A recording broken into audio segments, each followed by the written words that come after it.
think we're on episode 26 right now of No Money Spent, and I played a game yesterday against someone who is a pro player, former club champion, and I wanted to bring that game to you with my thoughts and the breakdown of it, because when we play really good players, I really like to get into it with you guys, show you little tiny things, break it down in my mind, because I'm trying to play a little bit smarter, you know?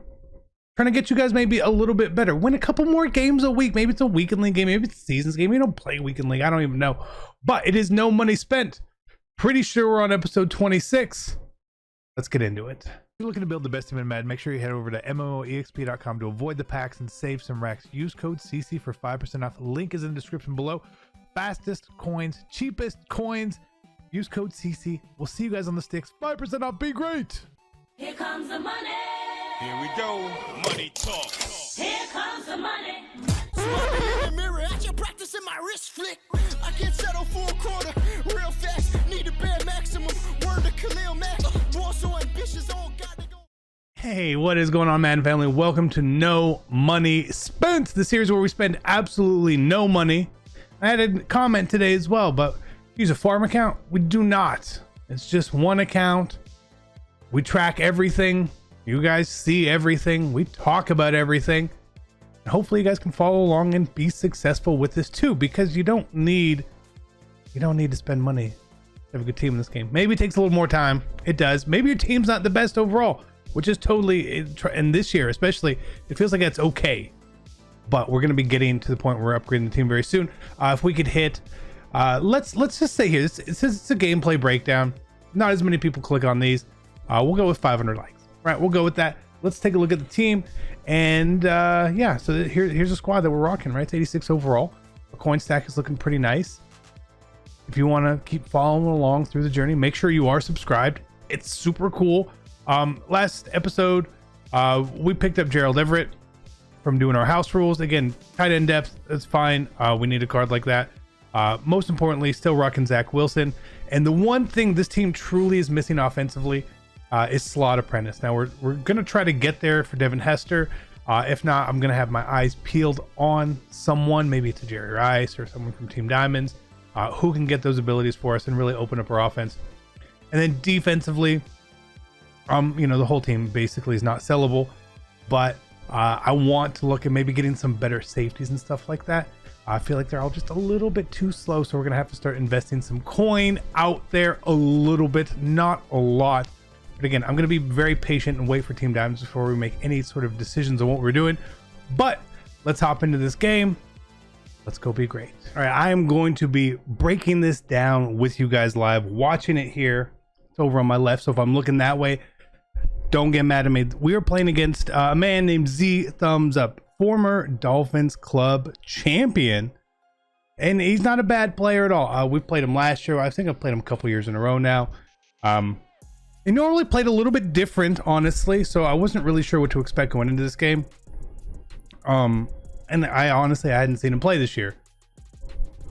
That's okay, right? I don't mind that. But he's going to start out on offense here. So I'm just going to be waiting to see and set my defense how he's going to be running his offense, right? Is he going to be in bunch? Is he going to be in bunch offset? Trips tight end, tight. You know, probably the most popular formations, and he is going to be coming out in bunch. So again, totally fine. I don't mind that at all. So what I wanted to do here was just play a little bit differently to start. Okay. Play with some soft squats out there, play with some man ups, not use my zone drops, because again, I feel like a lot of the time better players are used to playing against the same sort of thing over and over. And for me playing against better players, I want to give them different looks. I want to change things up. I want to change who I man up. I want to change, am I leaving cloud flats or soft squats on the field? Am I using different zone drops and stuff like that? So we have to sort of get into the rhythm here. We know he's probably going to move the ball fairly well to start the game, but it's also our best chance to have him make a mistake. Drive one is always going to be our best chance to get the advantage here. So you'll also see me probably change up in this game between my default alignment of baseline versus man align. And again, you know, he's doing a really good job moving the ball. He's running a lot of the clear out. He's running verticals, obviously plays that you should be running, especially against cover 2, which we're coming out in for the most part here to start. But we'll see here that, like, I'm trying to make some adjustments and some man ups here, just to be a little bit different. I'm okay with them moving the ball. We'll say up to the 10-yard line, right?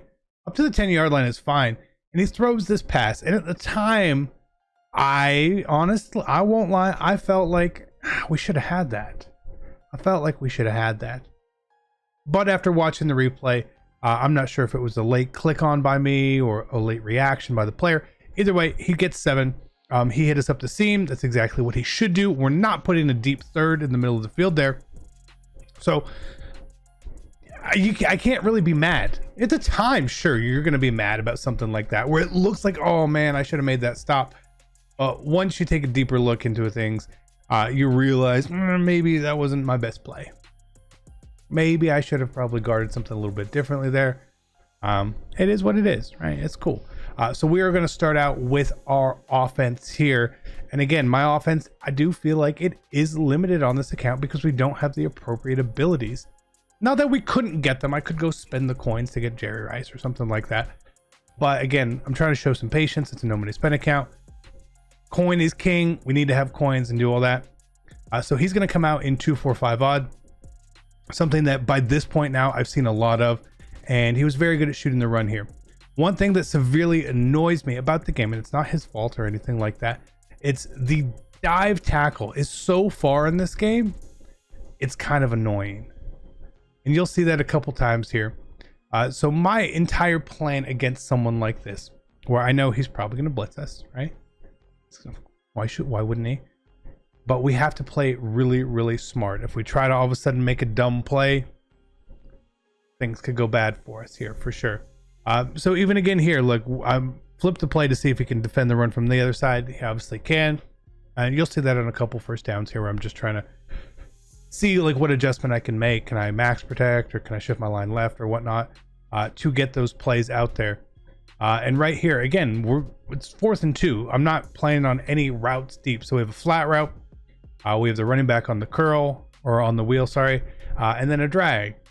So if he's blitzing us out of 2-4-5 odd, which I'm sure he is, he's not going to be able to guard all 3 of those unless he doesn't blitz us. And if he doesn't blitz us, then we're even better off. Okay. So we pick up the first down. And again, trying to do some of the same stuff.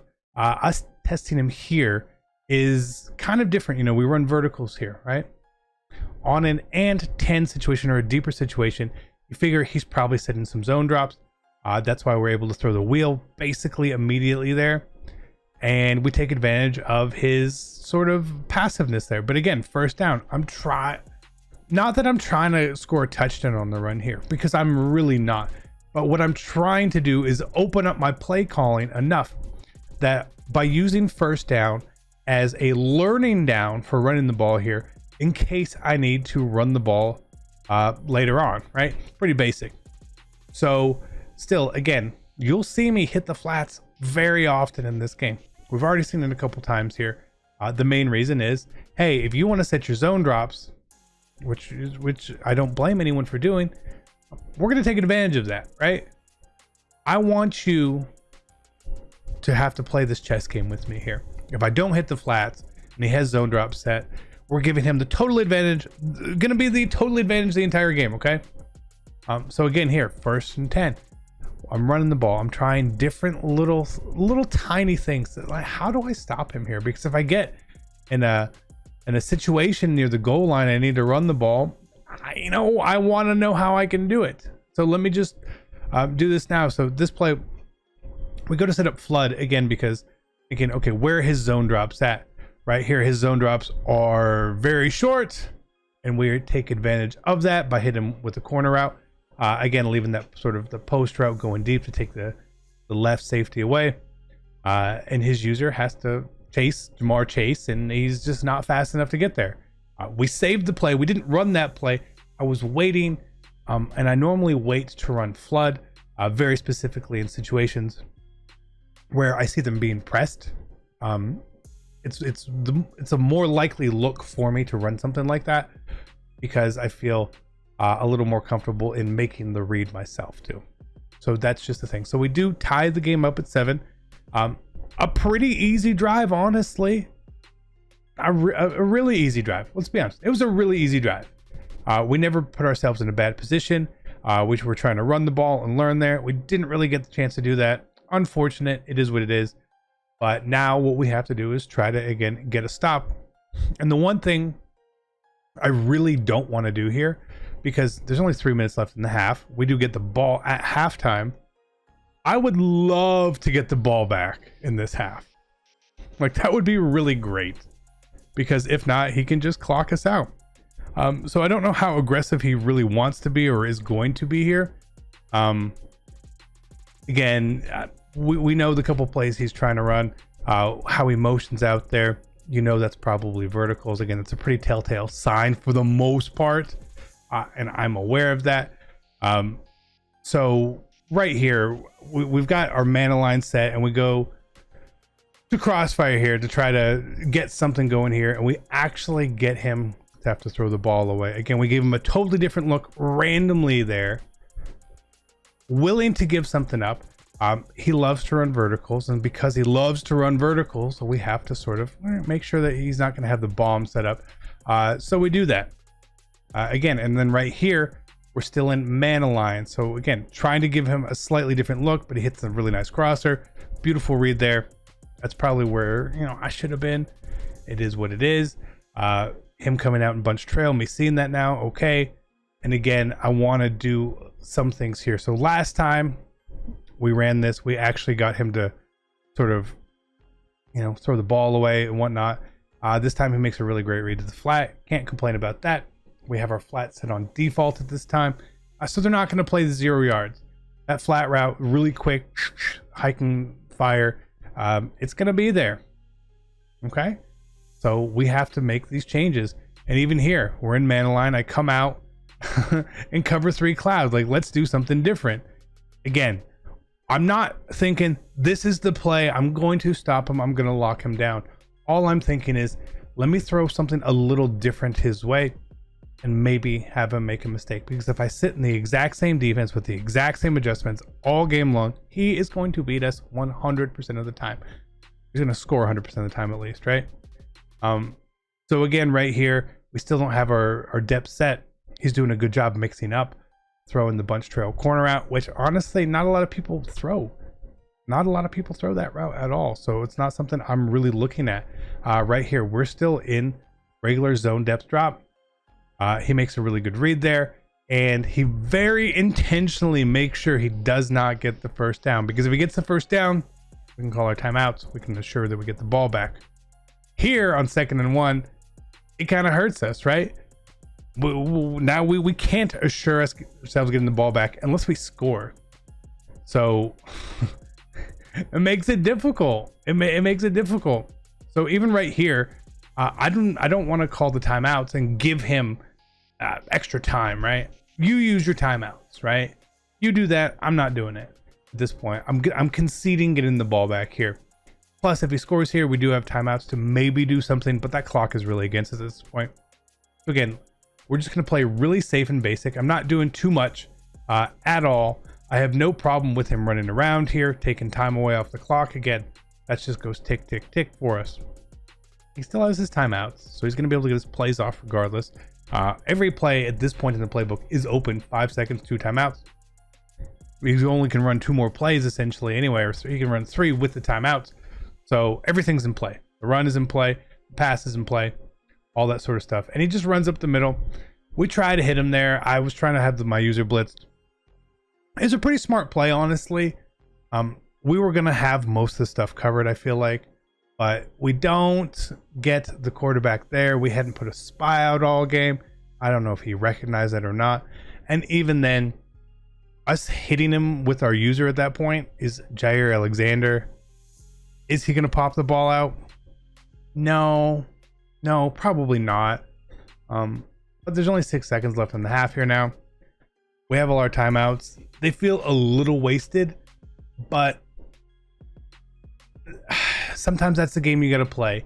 And a lot of times people just try to give them extra time using their timeouts, and I didn't want to do that here because I felt confident that him passing inside the 10 wasn't going to be, he's probably going to have to get 3 at that point, okay? But he runs the ball in with the quarterback. Cool. Lesson learned, right? That's the lesson learned for me. I was half ready. I wasn't all the way ready. Really good drive, really good time management by him. You expect nothing less from a lot of these players. So again, right here, we're just maybe we can make something work. It doesn't happen. I'm not going to try to throw up a prayer at that point. There's no way we're going to catch the ball and break anything right there. He's going to be back there. So we just run the ball. And there's always the risk too, when you throw up a Hail Mary, someone may catch it. They could run it back. Maybe you get hit while you're throwing and it's fun. Just too many bad options there. I see too many people do that way too often. It's such a thing in Madden. In those moments at the end of half, just walk off the field essentially. You try to run the ball, come out in something heavy, maybe, sure, but don't take a big risk because it's really not, it pays off so few times for you. But again, we get the ball back, so we have to do what we can, and my entire goal this drive is score as fast as possible. I do not want him to be able to clock us out. It scares me and it worries me because that's the way a lot of these players play. This is a seasons game. If this is a weekend league game and someone want to go all clock, chew clock on you, whatever, that's fine. But in seasons, in a regular seasons game, don't love it. But he makes a pretty bad adjustment there. Sean Taylor with the acrobat misses. Again, I don't feel bad for him missing that. Sean, my cards don't make that play. Neither should yours. Tied the game up. Said we wanted to score fast. We did exactly that. Perfect. Now, with the game tied, basically a whole half left still, all I want to think in my head is like, okay, he's obviously going to still try to drive. He's obviously going to still try and get 7. Don't let him clock out 8 minutes and 46 seconds or 7 minutes 46 seconds, whatever it is. That's going to be really hard. 2, if we can hold him to 3 and get the ball, we have a chance to win. And in worst case scenario, if he scores fast, then we have to sort of see how slow we can play at that point. And to me, and in this case scenario, if I had a chance to go for 2 for the win at the end of the game based on clock management, I'm going to do that every single time in this situation. It is not always the smartest decision, but it's a seasons game. Like, why not? I mean, that's just me. Why not, right? I don't want to play overtime and all this sort of stuff. So we're looking here. The man up on Jimmy Graham. It just doesn't work. Whatever. But the only good thing here is now he's too far to clock us out. So I know that 100% we do have a possession coming our way. So that's totally fine, right? It's totally fine. Again, I would like a 3 spot for him, not a 7. But we'll deal with that however we get to it and however we come to it here. And again, he's going to do his best to play smart. He's still trying to take clock. We see him going down there instead of going out of bounds, which is a fine idea. Probably helps in the long run. So again, right here, just switching defenses up. I believe we went into cover 4 here. So I was just trying to move people around to give him potentially a different look. But his reads are just on point right now. He's just firing on all cylinders. I don't even know if he's incompleted a pass. He might not. He might not have. But again, I want you close to the end zone. It's a lot harder to pass when you get to the end zone here. And then he just throws that, which is a really weird pass to me, okay? So let's watch this back because this is kind of odd to me. I played this game a lot. I've never had someone throw that pass on me yet. So it really threw me off. That is this where I should be? What happened here with Peppers, right? Because that's the thing. Which makes this an open pass. For whatever reason, I don't know. We see right here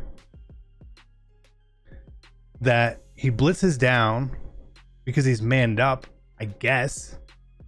and I don't know where he goes. I don't know where he's just out of the play. He's just out of the play. Basically, he's just out of the play. Never seen someone do that against me. So, hey, you know what?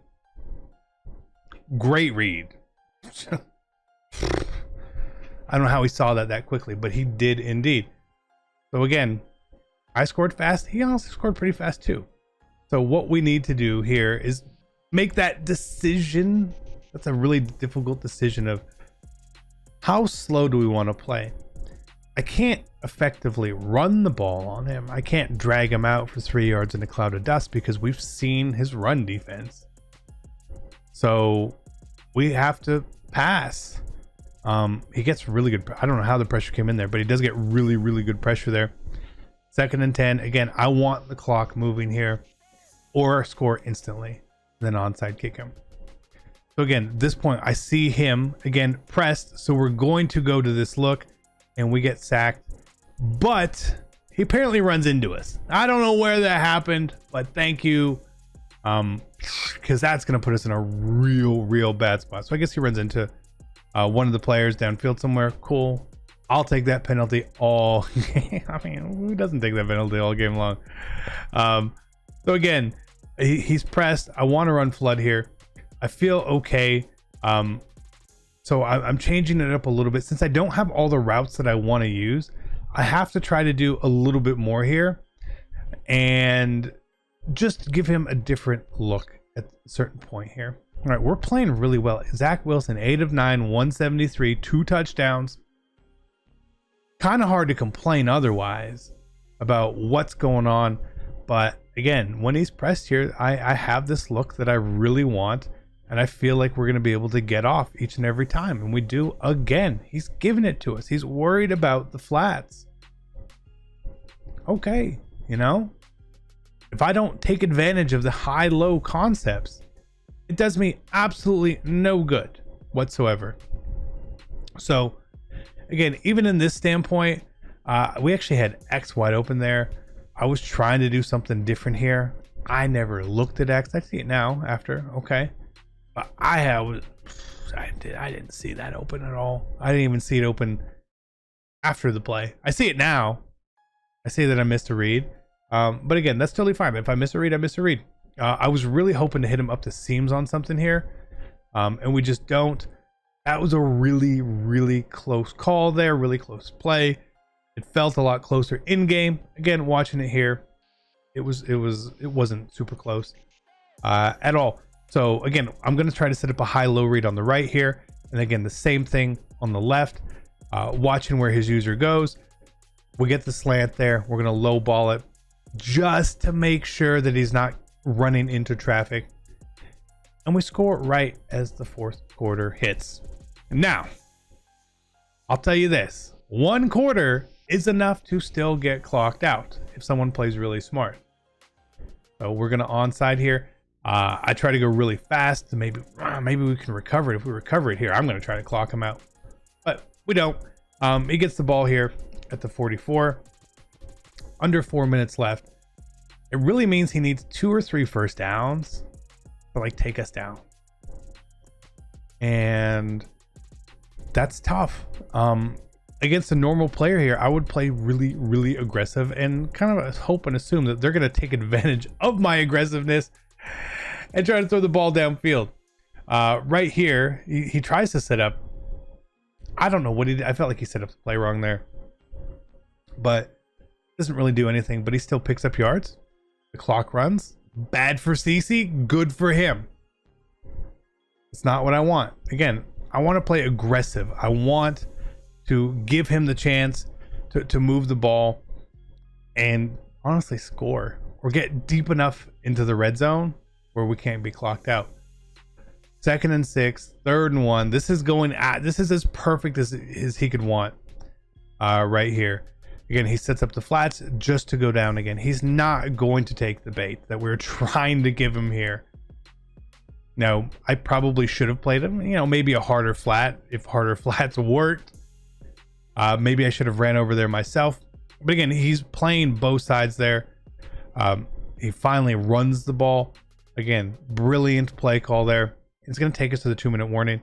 Now, again, it bothered me a little bit, and I'll be honest, because you've got a player who thinks they're supposed to be up here, or should feel that they're up there talent-wise, going against a team that's not very good and plays scared.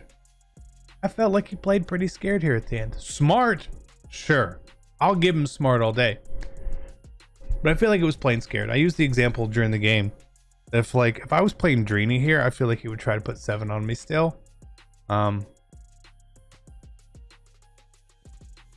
He obviously is not trying to do that whatsoever.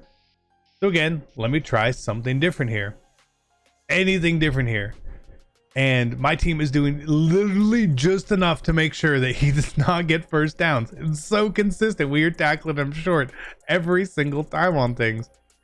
And it's hurtful. So we get to 2nd and 3 here. And it's like, okay, now if we're going to make a play, we need to make a play now. So again, I'm playing really, really aggressive, and I just ran commit, right? Okay. I was going to run commit, so it was either he gets a touchdown or the first down, or if he runs the ball, we have a chance for an actual stop here. Right? I mean, it was the smartest play we could make. We get here again the same way, trying to think smart. We've got the running back manned up. We know he only needs 4 yards here. We're going to do our best not to happen, and we hit him there, and it's 4th down, and I'm like, is this it? Please let me get this stop, because he's obviously going to go for it here. He wants to make sure. I mean, 3 yards and he wins the game. 3 yards wins the game, right? So he's gonna come out, and I feel like we're gonna try to do something similar here, and he runs a drag. Beautiful play call, beautiful execution on the play. And I'll say this, it was a really bad defense by me there. I should have set my zone drops on my hooks or something like that, knowing that he's not trying to get into the end zone. In fact, I should let him into the end zone, if anything, right? I should take away literally the line of scrimmage and leave the end zone open. That's what I should have done. So it was actually a really good offensive play call by him, and it was a really bad defensive play call by him. I realize that. I understand that. Good game to him, I guess. I don't really like the slow play in seasons. I'd rather, sort of play to have a little bit of fun. His clock management was, give him an A+ on clock management.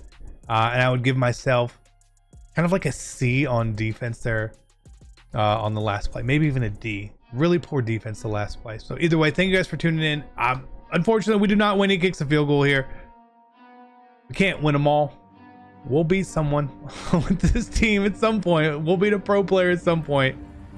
It just wasn't today. Thank you guys for tuning in. I'm out. Peace.